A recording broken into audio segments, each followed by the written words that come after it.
महाराष्ट्र राज्य कोतवाल संघटनेच्या वतीने आज दिनांक 4 जुलै 2024 रोजी आझाद मैदान येथे राज्याध्यक्ष नामदेवरावजी शिंदे साहेब यांच्या अध्यक्षतेखाली आज धरणे आंदोलन चालू केलेलं आहे।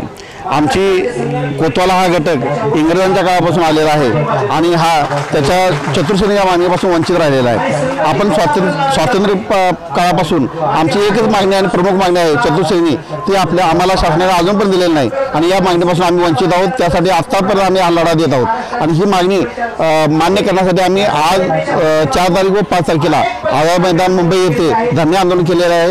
या 2 दिवसात आमची मागणी जर मान्य नाही झाली तर आम्ही दिनांक 10 जुलैपासून आमच्या प्रत्येक जिल्ह्याच्या जिल्हाधिकारी कार्यालयासमोर धरणे आंदोलन परत चालू करत आहोत आणि ते धरणे आंदोलन 21 जुलै 2024 पर्यंत असणार आहे।